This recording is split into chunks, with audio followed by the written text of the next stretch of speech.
Oh, All right, guys. Barca podcast here. Post Clasico edition. Obviously, a great win we had on Sunday. 2-1 for anyone that somehow did not see the result. Goals by Jeremy Mathieu, his first Barcelona goal in the league, and his first league goal since he scored for Valencia against Madrid, I think maybe last year or so. Then Ronaldo tied it up, and then it was a bit of a few nervy moments before the half. But then I guess 10 minutes or so into the second half, Suarez got a nice through ball from Dani Alves, a typical L1 triangle pass for anyone that plays football. And, it was a great finish and sort of killed the game from there. A lot of missed chances by Neymar. And the last 5 minutes were really sort of slow, in my opinion. I thought it was going to be like a really fast-paced final few minutes, but it just looked like Real were just, tired or gave up, or I'm not sure what the deal was. But so right away, any thoughts from anyone? Some overall thoughts, anything in particular I'd like to start talking about? Gerard Piqué is the best. I'd like to just say that. Put it out there. And also a really good defensive performance from Dani Alves as well, I find. Seems in the last couple of games he's really stepped it up against Man City and against Real Madrid. Mathieu was solid. I wouldn't say the best. It wasn't super standout, but it wasn't bad either. And I think he kind of slipped up on Ronaldo's goal, if I remember correctly. But that's his only mistake, really. And other than that, the goal from him. Yeah, the Ronaldo goal was a bit strange. It looked great. Are you good? Looks like you're lagging a bit. Anyways, okay, I'll keep going. It looked like, it looked like Mascherano was marking him from the midfield a bit, and then I'm not really sure what happened. I didn't really sort of look at it too much more than in live time, but yeah, it was obviously a bit of an error there. Actually, so you know what happened? So this was right after the Neymar miss, right? And when the play was coming back on the counter, I noticed that Jordi Alba was in the center. He was like playing as a center back or something because it was right after the corner, right? And then Mathieu went into the left back position, and there was a point where we had 5 men sort of along a defensive line. I thought maybe they would switch because they had an opportunity to, but they never did. And I think there was some sort of miscommunication there because obviously Piqué and Mathieu coming back from the corner maybe caused a bit of disarray. But yeah, I guess it was just a bit of a lapse there. But I mean, in the overall, I guess it didn't mean too much. We still got the victory. So yeah. I know Jeffrey has several opinions. Yeah, for sure. Jordi Alba. I gotta say, in the first half, I was overly critical of him. Well, I think Bill really took advantage of him, and in the second half, Bill disappeared, and Alba got space to work his magic again. So that was good. He redeemed himself in the second half, so happy about that. On Dani Alves, though, he was indeed very good defensively, but in the Madrid goal, where was he? He was still on the sideline while Ronaldo snuck into the center. I don't know what he did. Yeah, I guess sorry, go ahead. The Neymar miss was, it was really costly for the team, and I think you have to, the team was in unbalance after the corner, and it was sort of a counter, and it wasn't an excellent pass by Benzema. It was I think it was kind of unexpected for the whole defense. Yeah. So yeah, I think there's several factors that led to that goal. I mean, but you have to do better, and Dani Alves should have been more alert. I agree with you there, but Dani Alves always seems to step up in the big games for me. He did well against Manchester City now, the last game, and did well in El Clasico. Had that beautiful assist to Suarez, and yeah, I'm happy with Dani Alves. Yeah, I've been so critical of him earlier in the year, and I mean he's just in the last couple games he's been incredible. I made a comment on Reddit 2011 Alves for a bit there. I thought I was seeing, but yeah, he's been great.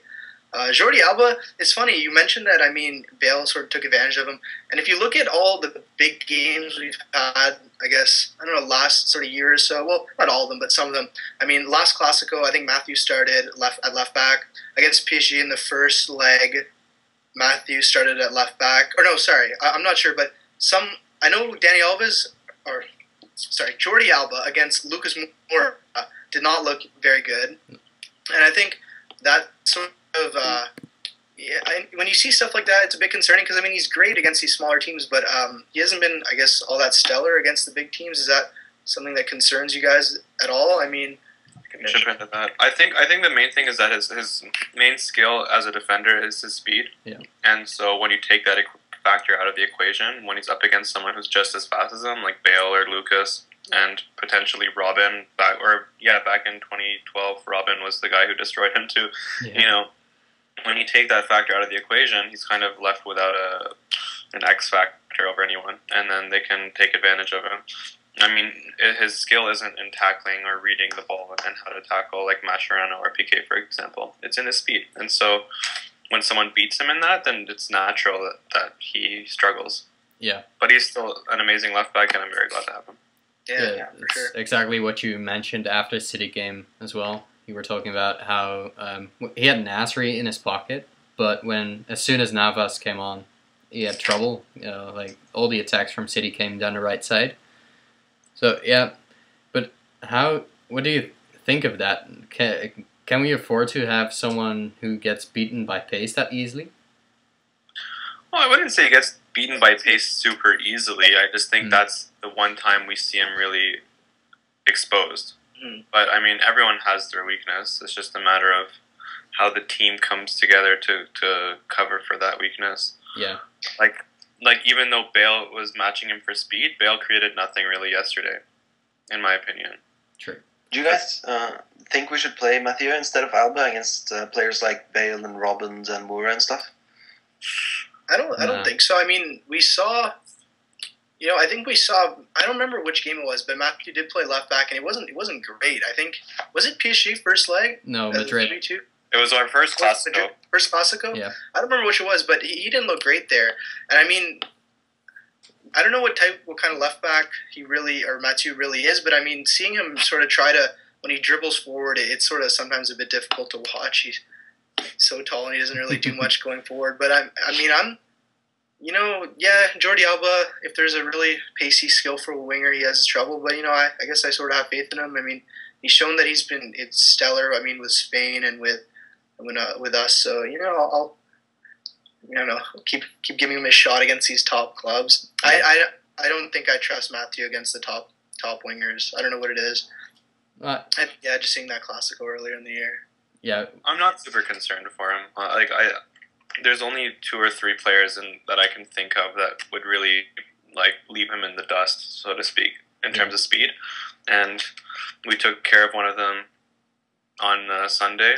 And the other one's Lucas Moura. We'll see how we adapt to play against PSG in a couple of weeks' time. But I'm not totally nervous for him. I just think it's something that the coach needs to address in selecting the rest of the lineup.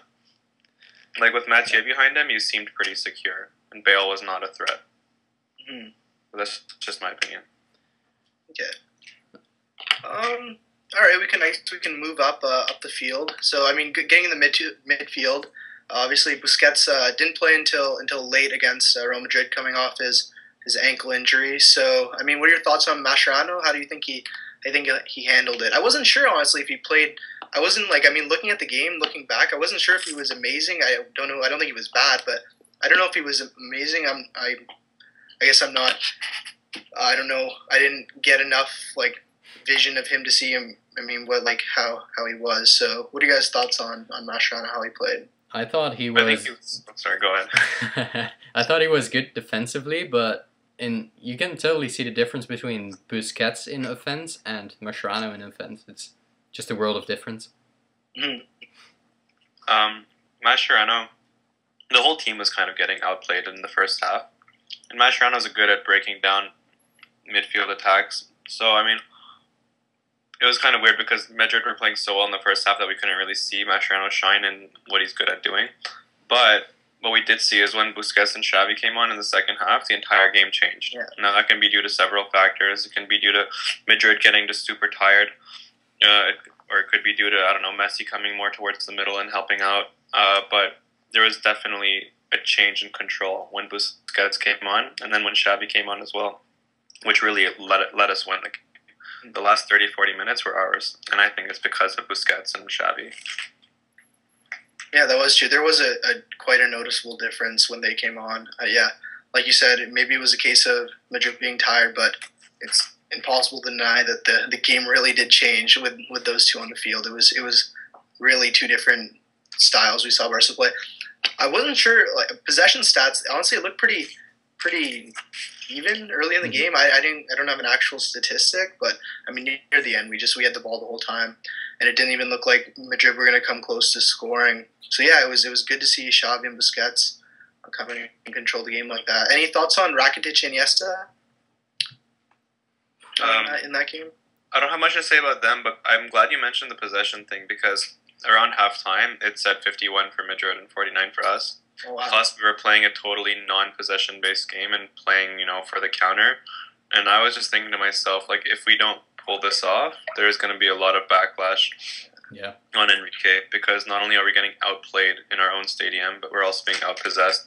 And if Tata Martino pretty much got told off for doing that last year, then I don't know how Enrique is going to get away with that when he's playing at home.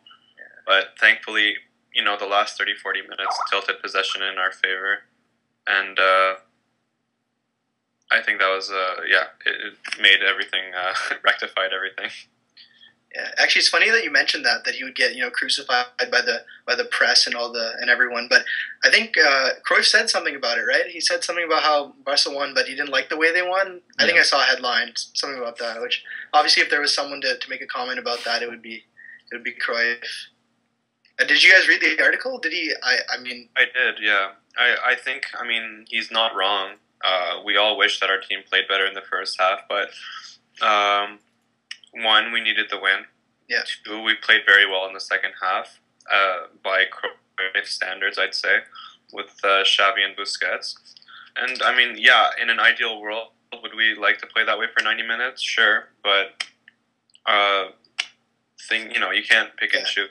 We can't play a physical and possession-based game for 90 minutes and then win at the end comfortably. It's just you have to choose your moments, and I think Enrique did that well. Yeah. It's good to see that we can win these matches, these high-profile matches, playing a completely different style than what we've seen the last 6-7 years. I mean, who would have thought that we'd be winning the Clasico like this? I mean, having less possession in the first half. Yeah, it's good to see. It's good to diversify a bit. You never know. It reminds me of those Super Cup games like 3-4 years ago, where it was just like 2-2 and 3-3, and Madrid would outplay us completely, but we'd still come out with a win or with a tie. Yeah. There's been some great games in the past. Some high scoring ones too. This game wasn't that high scoring, but it had the potential. I mean, it should have been, which leads us to Neymar. Still really poor finishing. I like the transition there. Neymar hasn't been good. I mean, the last month. Even he's questionable decision making, questionable finishing. I'd say he played very well yesterday. He just decided in the final 5% of his runs what to do with the ball properly. But otherwise, I think he played a really, really good game and created all of our danger when Messi wasn't doing much in the first half at all and Suarez was being tracked down. It was all from Neymar's end that we were getting results. It's just if he can either learn when to make the pass better or to finish better, then I think we could be winning by 2-3 goal margins this game and last game. The Man City one could have just been completely different. Yeah. Jeffrey, any thoughts on Neymar? No, I think everything has been said. It's pretty obvious. Yeah. I mean, it is what it is. I mean, he's shown that he can score at Barca with Brazil. I think it'll come. Players go through these patches. Yeah, he's going through a rough patch while our two other forwards are on fire. Yeah, so I mean, it could be worse. I mean, it could be. Yeah, as long as the team's not suffering as a result, then that's fine. No, exactly. People take their dips and forms, and you can even argue that because of all the distraction that he takes off defenders, that the other two are able to score as many goals as they do. So he's doing well. It's just. When it comes to the highlight reels, he's not showing up on them because he's not finishing properly. But if the team's winning, who cares? Mm-hmm. Well, at least in the there was a huge difference between the first and the second half already. I think in this first half, how many balls did he lose? Probably more than he kept. And in the second half, he at least made stuff happen. He he had that great run with after which he should have passed to Suarez, but at least he, at least he makes stuff happen, and that's always a good thing. I saw something on Twitter. It was pretty funny. It was someone basically claiming that Neymar and Suarez don't they aren't passing to each other because they don't want to lose their place in the team by padding the other player's stats. And I'm like, who are you gonna lose? You're not gonna lose your spot to Pedro at this point. So I mean, that's not a very good point. But yeah, I know it's just funny to see. Probably one of the top 5 stupidest things I've heard. I don't remember who said it. I remember seeing it, and I'm like, No, none of them are losing their spots because all 3 of them are working so well together in training. Everyone says that they're all great friends, and they're the best 3. They're not going to lose their spots to Munir or Pedro. Yeah, there's no clash of the egos that people thought would happen. I mean, I credit to Suarez. In particular, everyone, he had a lot of controversy coming in, and he's been great. He's been low profile. I mean, even with his relatively rough start, goal scoring wise, he's fought through. He hasn't complained or acted out. I don't know what I'm expecting to have happen, but yeah, he's been great. I was never concerned with him and his controversy. I mean, he's a professional, and our players don't care about the newspapers and the tabloids. They know that they're getting an amazing player, and they're psyched to have him. I was never concerned. The only thing I was concerned about is that we wouldn't be able to integrate a 9 properly. Yeah. But that doesn't have to do with Suarez. It just has to do with our team and how it was set up. And I credit to Luis Enrique for being able to do that and being able to make everyone happy while having a killer attack and good results. Yeah, actually, you mentioned Suarez. As a 9, one thing I noticed is that he can go out and play the wing so well, and he can also. I was watching highlights actually this morning again, and there's so many plays where he. Holding the ball up and off of long passes, against Pepe. Pepe's a bigger guy than him, strong guy, great in the air, and he was coming down with these balls. I mean, he's not the tallest guy, he's not the biggest, but he's doing these things where he'd fake sort of running up to the ball to jump, and then he wouldn't jump, but he'd let the ball go over Pepe's head, and he would try to run for it. He's a crafty player, and he's not just limited. I mean, one of the issues with if we had bought a traditional 9 is mobility and how he would integrate. But the thing about Suarez is he's so dynamic that it was perfect for the integration with this club. I mean, he's always moving. He can. He's not a 9. Well, he is a 9, but he's not the 9 that you think about when you say it. I think the second 50% of it is him being crafty and hardworking and physical that we need.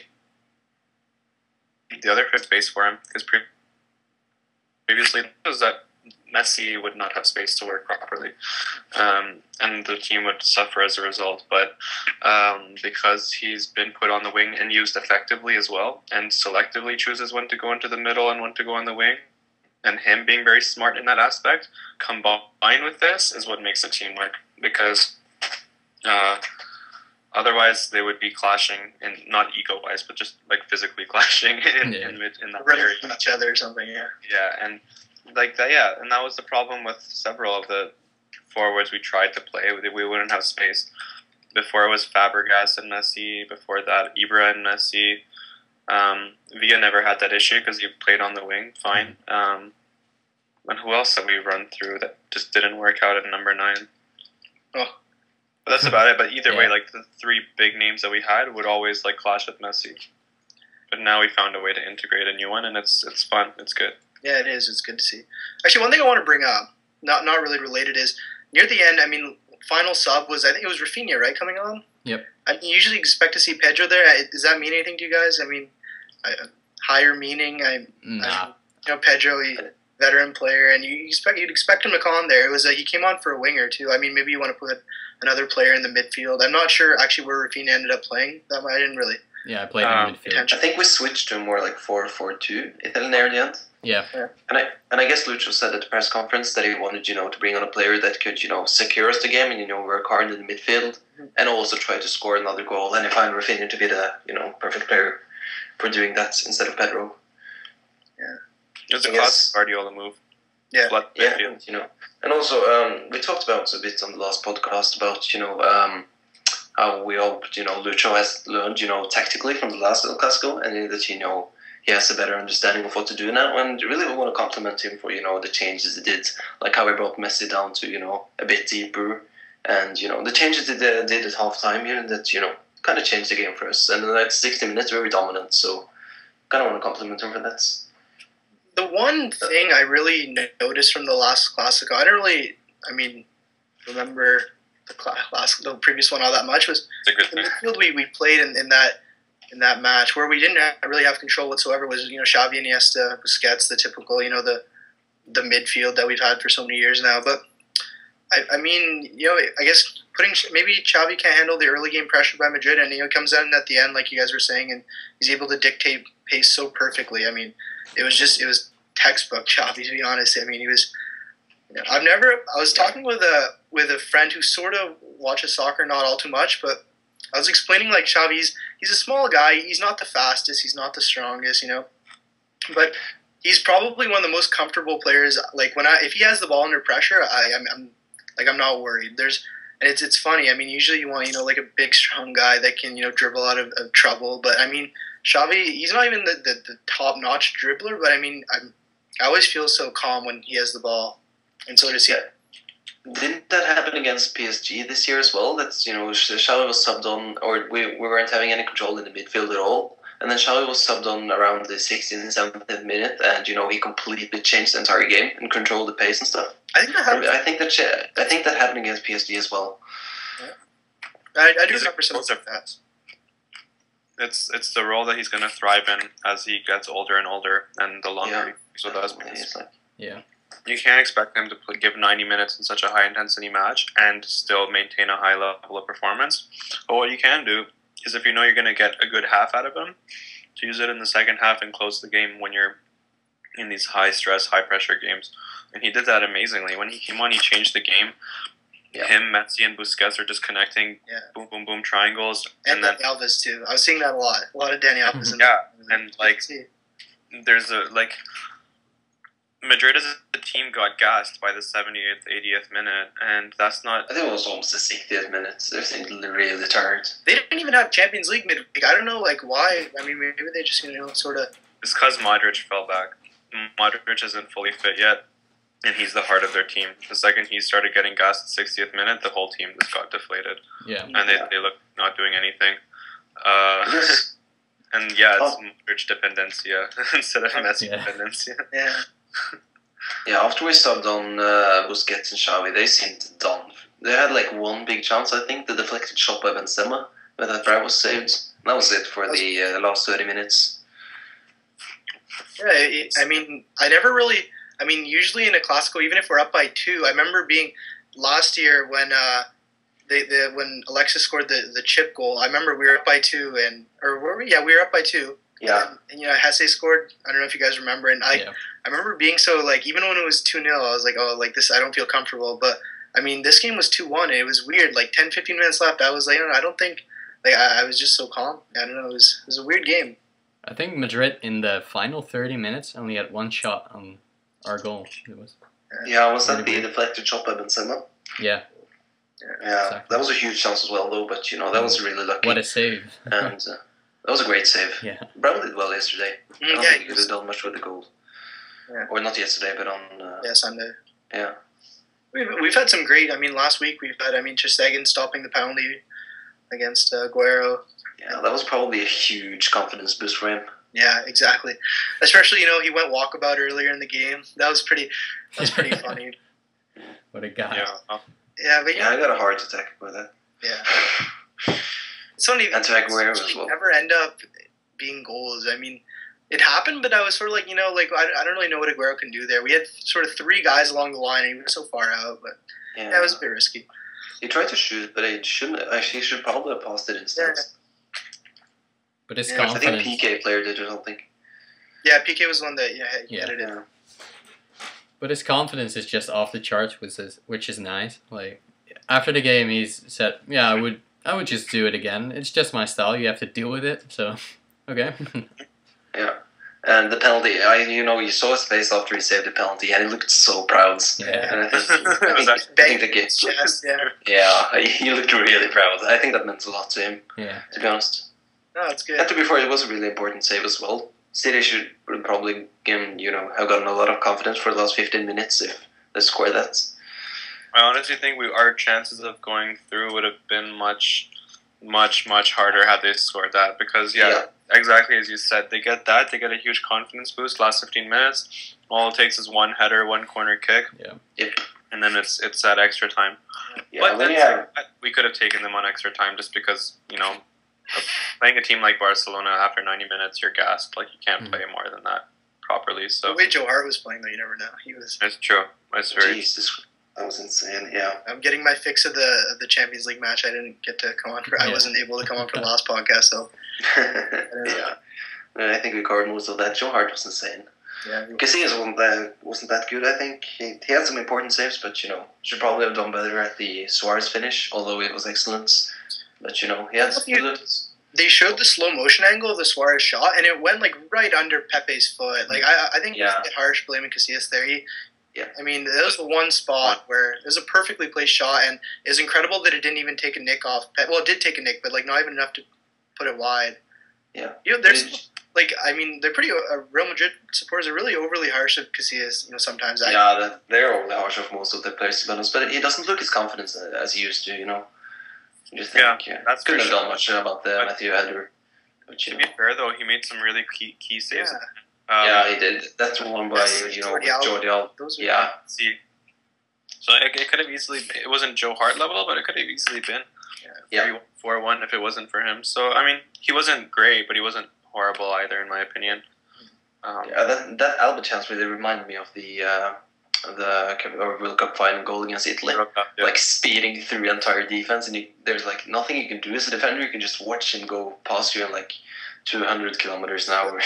Pass Messi made there to Alba when he went in, just past Sergio Ramos' foot was really, or was it Ramos or Varane? I don't remember who was on at that point, but it was just a perfect. It was, I think it was Varane. Yeah, it was near the end. So we don't really talk about Messi all too much of the Clasico. I mean, he had the assist. He wasn't obviously amazing, but he wasn't it's not bad by any. It wasn't amazing, but still a man of the match when he scored. He match, I don't know. Yeah, he was invisible in the first half. Yeah, by Messi standards, yeah. He was on the wing. No one was supporting him, and he wasn't getting involved. So that's 45 minutes gone to talk about.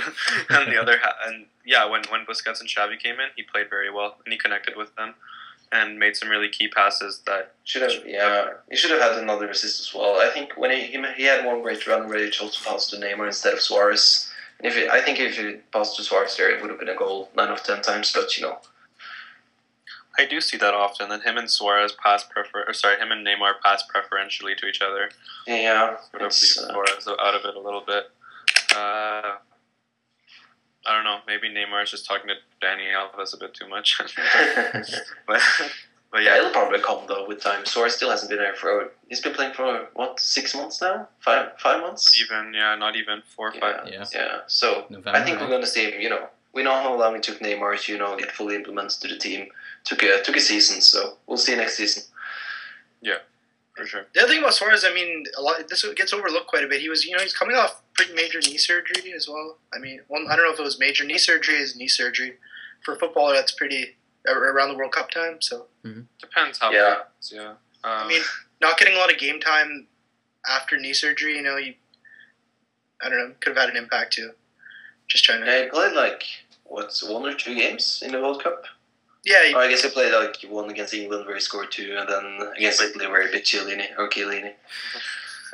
Pretty eventful though. I mean, good World Cup for him. More eventful games. That's the only reason I wanted to play Juventus in the quarterfinals, so we can have the Chiellini and Suarez meet up again. Juventus wouldn't have been too. Well, I mean, obviously every team in this competition at this point is strong, but I mean they're missing Pogba now for I think a couple months, so it made it. It's true, and they're playing Monaco, is it? Yeah, and then he's comfortably past Monaco, and then if we get them in the semis, that would be good because Monaco is really in form right now. Though they're on, they've won 4 or 5 games in a row, I think, in League One. So we'll see. it's definitely not going to be a walk in the park. Actually, the one game people have been talking about that's a walk in the park is Bayern Porto. Porto have been really, really, really good. I mean, just watching them. At least I've thought. I mean, in Champions League. Yeah, I watched them some in the league as well to follow Theo, or I used to at least for the Lotus watch thing, and they've been playing well, but I don't think they're It's Bayern Munich. I mean, against 2 legs against Bayern. I don't think they can do it. Yeah. Unfortunately, I wish they could, but I don't think they can. Going back to Messi, Suresh, you were saying that he was uninvolved in the first half. How do you feel on the collective defensive part? Like, Messi was not involved in attack, but he wasn't involved in defense either. How do you deal with that as a team? Like, it was frustrating to watch. Yeah. I was doubly frustrated because my stream was horrible as well. But like seemingly no effort to run or to do anything really. And I don't know if that's instructed or personal. I'm assuming it's instructed, just to give him the benefit of the doubt. But as a team, you can only deal with it by putting in 110% effort for everyone else to cover for that missing player, essentially. It is frustrating, though, and we can't afford that in these big games. And especially when Neymar is kind of doing it too. And yeah, it's something that maybe it's because we had the midweek game and they were tired. But yeah, I definitely sympathize with you on that one. And coming back, full circle. I mean, going back to PK and Mathieu. I mean, the defense in general. They talk about how Messi and Neymar weren't great in the first half. It could have been so much worse. A lot of defending had to be done. I mean, I was watching a PK highlight pack for the Clasico, and I mean the whole thing, the whole highlight pack was the first half. I mean, except for maybe one of them. Yeah, it was good to see PK play that well. I mean, he's had a rough couple of years. Even earlier in this year, didn't he lose his spot for a bit? I mean, earlier in the season, I remember. He did get banned. So I mean, it's great to see. And he had that mistake against Villarreal, I want to say. Yeah. When Vieto scored. Mm-hmm. Yeah. So I mean, that was a bit concerning, but he's been great. Yeah. Based on current form, do you guys think there's any centre back in the world that's better than PK at the moment? Right now. I mean, I don't know if I've been watching enough of the other leagues to really comment, but I mean, just from what I've seen in these couple key matches, current form, I don't think so. I mean, if you take I think the only player you can argue with is Thiago Silva, but I don't know. Yeah. When Thiago Silva's not trying to play volleyball in his own box and hero to the leader. I was watching that match and I'm like, what are you doing? Like, what a dumb. Yeah. And then he almost killed. And then luckily for him, though, he was the one that scored he scored an important goal as well. Yeah. I was so happy when Chelsea lost. Nothing. Yeah, me as well. Jesus Christ, the look on Diego Costa's face. Yeah. Still, that 2012 Champions League semifinals. Yeah, I still kind of wish Fabregas. I kind of hope Fabregas wins the Champions League before he retires, but No, I don't really. Seriously? I don't have any. Well, I don't want him to win it with Chelsea, but yeah. I don't really have that. I care much for Fabregas. No. I've always been a fan of him. Before he returned to Barca, I didn't. When he was at Barca, I didn't. And I mean, now that he's gone, I still don't. Fabregas is probably the most frustrating player I've ever watched. With the being good the first half of the season and then just disappearing in the second half of the season. And it happens right now as well for Chelsea, so yeah, I think it's really weird. Yeah. Nothing is worse though than Fabregas false 9 when Messi's out. Oh Jesus Christ! That was just a few rough. Almost as bad as 2 seasons ago when Alexis was so out of form and he missed every single chance. Yeah. That was starting to get ridiculous. And then the next season he scored on every single chance. So yeah. That was huge confidence. He's also been dropping form for Arsenal lately. Yeah, they've been playing everything basically. They've been playing every single match, both Fabregas and Alexis. I think they're just. Yeah, and Alexis was. brilliant for the first first half of the season, but he's been stagnated a bit right now, I think. And they, of course, don't have a win. So. Huh? How do you guys feel about going into PSG now? I don't know if the last podcast we talked about this or not. I don't remember. No, that was before the draw. Okay, so now I guess time to talk about it. So we got PSG. They're missing Ibrahimovic and they're missing Verratti, and I don't know if they're missing anyone else. But I personally feel pretty confident for this one. I think when they're missing two big players like that, we can take advantage of it. And then playing at home for the second leg, always a plus. So I'm confident in going forward. I'm not as I'd say similar confidence level to against Manchester City. How do you guys feel? Yeah, same thing. I mean, the missing two very key players, Verratti against in both, or no, in the first leg he was incredible. He scored a header somehow. He's only like 5 for 5, and he still managed to beat Rakitic out for a header. But missing Ibra and Verratti will be pretty big, especially in the away leg.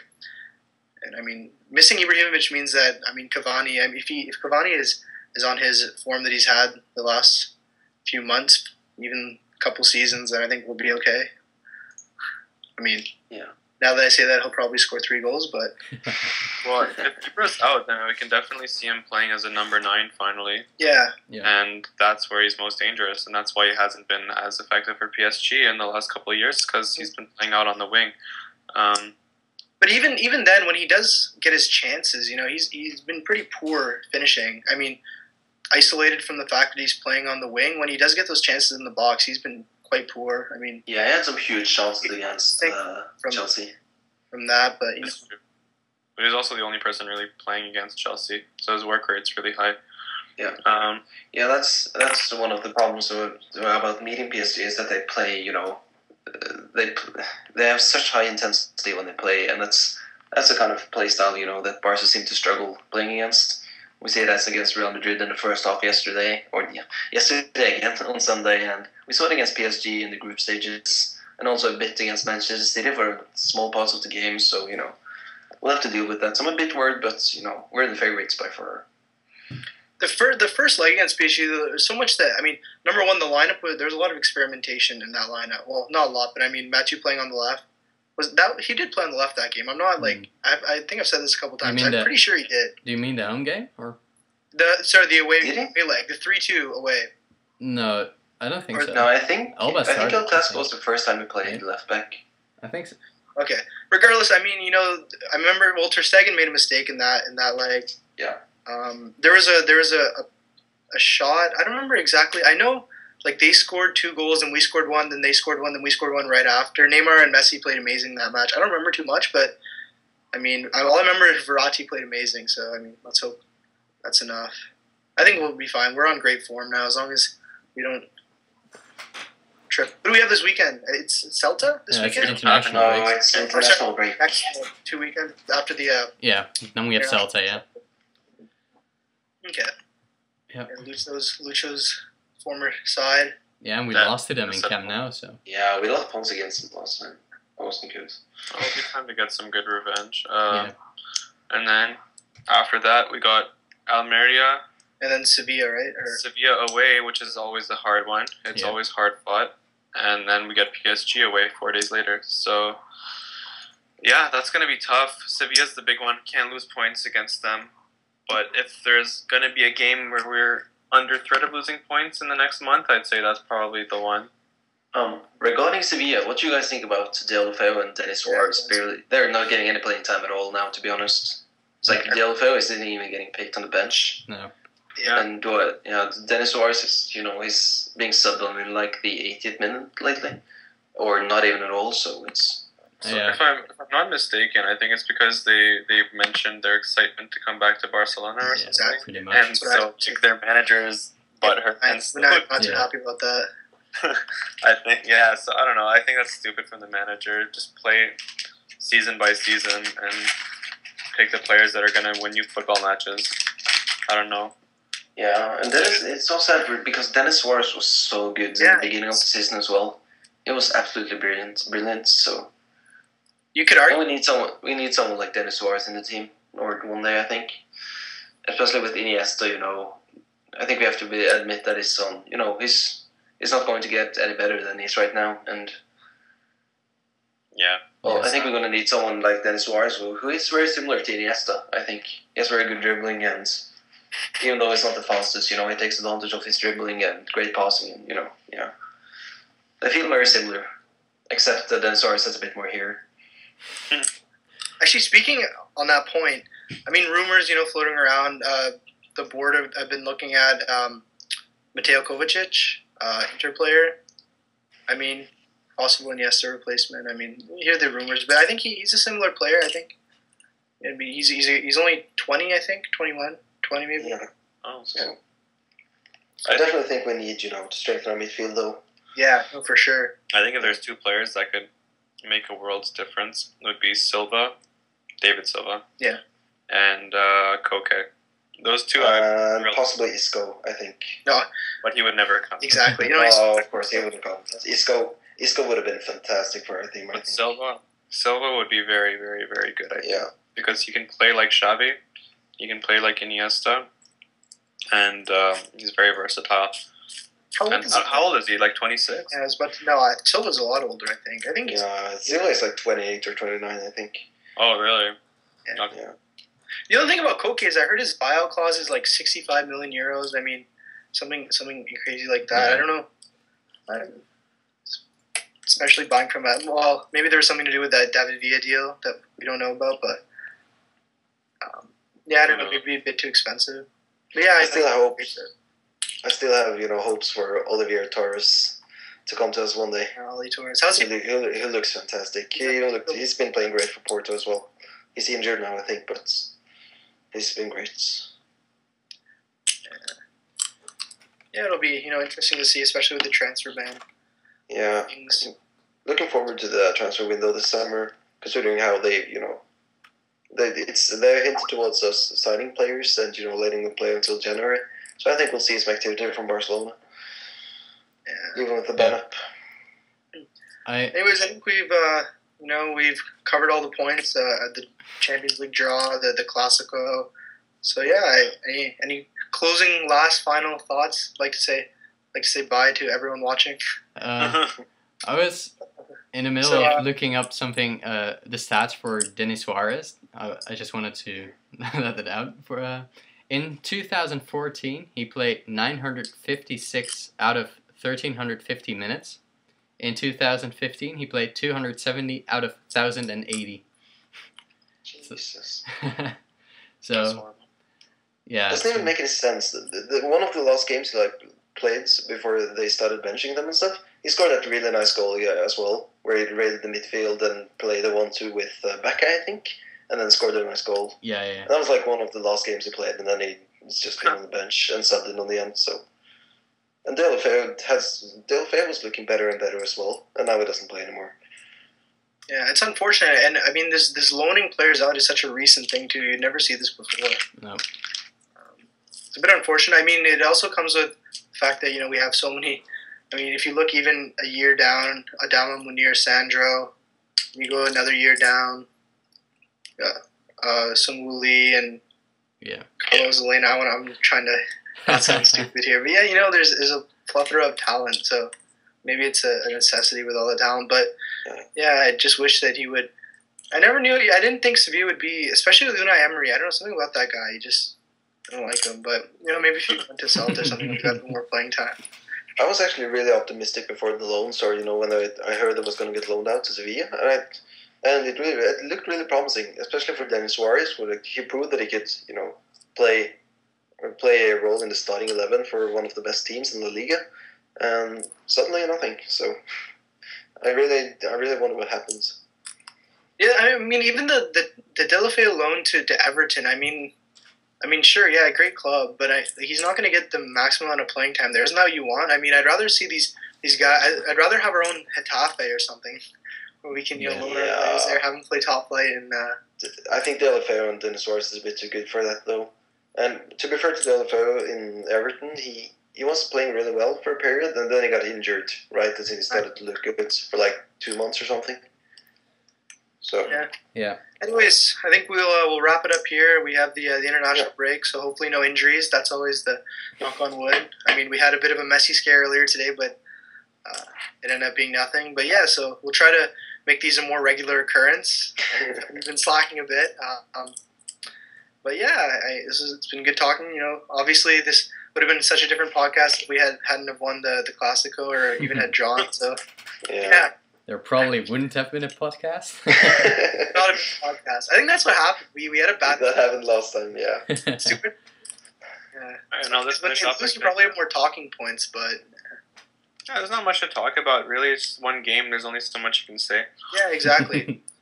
But I guess we should finish off by giving out a shout out to our Barca for hitting 10,000 subscribers this weekend. That's a big milestone. I remember when it was only 200-300, and it's been fun as the community is growing. So cheers to everyone involved, and thank you for contributing to the community, to everyone who listens and who posts and comments. So. It's a great sub. I mean, it's a great atmosphere. To talk. It's not very hostile. Everyone seems to get along for the most part. So. Yeah, it's really one of my favorite subreddits. I'm glad. Yeah. Anyways, we'll see you guys in a couple weeks here then. Cheers. Cheers.